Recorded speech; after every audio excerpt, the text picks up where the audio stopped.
विद्यार्थियों, मध्यकालीन भारतीय इतिहास की डिजिटल कक्षा में आपका स्वागत। मैं डॉक्टर इकबाल से आचार्य, इतिहास विभाग, राजकीय महाविद्यालय झालावाड़। विद्यार्थियों, आज मैं आपको बताने जा रही हूँ तुर्कों के प्रारंभिक आक्रमण और राजपूतों के द्वारा किए गए प्रतिरोध के बारे में। प्रिय विद्यार्थियों, भारत पर जो पूर्व मध्यकाल में आक्रमण हुए बाहरी, उनमें अरबों की सिंध विजय महत्वपूर्ण है, जो कि 711 ईस्वी में मोहम्मद बिन कासम के द्वारा की गई थी, जो एक अरबी गवर्नर था। उस विजय के बाद इस्लाम व भारत के बीच में प्रारंभिक संपर्क स्थापित हुआ। अरबों ने मुल्तान पर अधिकार करने के बाद उत्तर पूर्वी सीमा से भारत के भीतरी भागों में प्रवेश करने का प्रयास किया, लेकिन वे सिंध से आगे नहीं बढ़ सके। इसके अनेक कारण रहे, अनेक परिस्थितियां इसके लिए जिम्मेदार थी। जिसे उस समय जो राजस्थान और पश्चिम भारत के गुर्जर प्रतिहार शासक थे और गुजरात के जो चालुक्य राजा थे, वे इतने शक्तिशाली थे कि वे अरबों के आक्रमणों को असफल बना सके। अरबों की सिंध विजय स्थायी साबित नहीं हुई। इतिहासकार A.L. श्रीवास्तव इस संदर्भ में कहते हैं कि राजनीतिक दृष्टि से सिंध विजय को भारतीय इतिहास की एक साधारण घटना माना जा सकता है।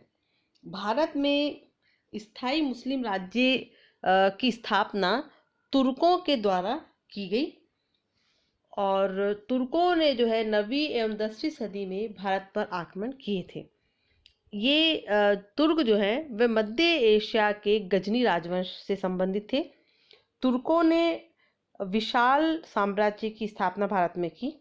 10वीं सदी से तुर्क काबुल के हिंदू शाही राज्य के संपर्क में आए। भारत में भीतर तक प्रवेश पाने का प्रथम जो है श्रेय महमूद गजनवी को दिया जाता है। यद्यपि भारत में राज्य स्थापित करने का जो श्रेय है वह संस बनी वंश के मोहम्मद गोरी को है। यानी भीतर तक प्रवेश महमूद गजनवी ने किया था, लेकिन उसने स्थायी राज्य स्थापित नहीं किया। यहाँ पर वह वापस अपने राज्य गजनवी लौट गया, लेकिन मोहम्मद गोरी जो है उसने भारत में अपना स्थायी राज्य स्थापित करने का जो है कार्य किया। गजनवी वंश की हम बात करें तो गजनवी या यामिनी वंश का जो संस्थापक है वह अल्पतगीन नामक एक तुर्क गुलाम था।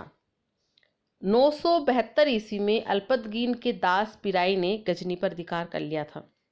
उसके शासनकाल में भारत के उत्तर पश्चिम में स्थित हिंदू शाही राज्य के शासक जयपाल ने अपने पुत्र के नेतृत्व में एक शक्तिशाली सेना जो है गजनी पर आक्रमण करने के लिए भेजी थी। पिराई के सेनानायक सुबुक्तगीन ने इस सेना को पराजित करके खदेड़ दिया।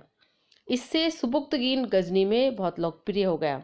उसने 977 ईस्वी में गजनी के सिंहासन पर अधिकार कर लिया। अब हम बात करते हैं सुबुक्तगीन के बारे में। तो वह एक योग्य सेनानायक और महत्वाकांक्षी व्यक्ति था।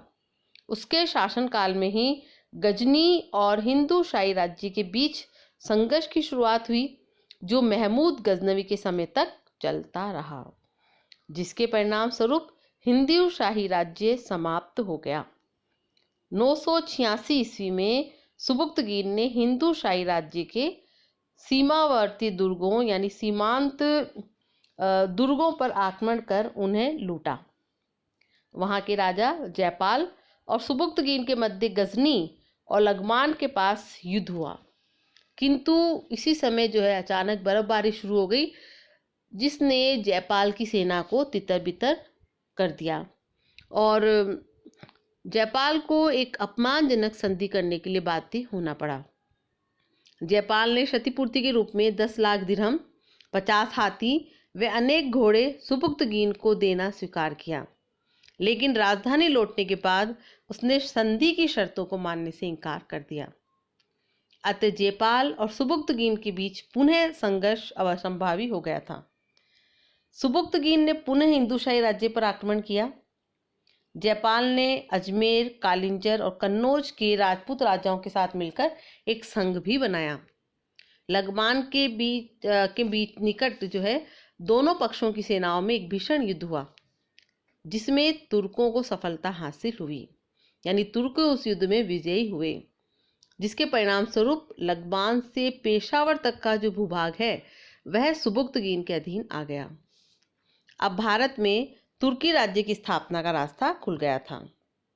डॉक्टर ईश्वरी प्रसाद के अनुसार यद्यपि सुबुक्तगीन के आक्रमणों द्वारा भारत विजय तो नहीं हुई, फिर भी तुर्कों को उस मार्ग का ज्ञान अवश्य हो गया जिस पर चलकर बाद में उन्होंने भारत में तुर्की राज्य की स्थापना की। तो विद्यार्थियों, महमूद गजनवी के पहले अल्पतगीन और सुबुक्तगीन के शासनकाल में जो हिंदू शाही राज्य है जयपाल जहाँ का शासक था, उन दोनों के बीच में क्या संपर्क रहा, इसके बारे में चर्चा की। अगले वीडियो में हम और बात करेंगे कि किस प्रकार महमूद गजनवी ने भारत पर आक्रमण किए और सफलताएं हासिल की। धन्यवाद।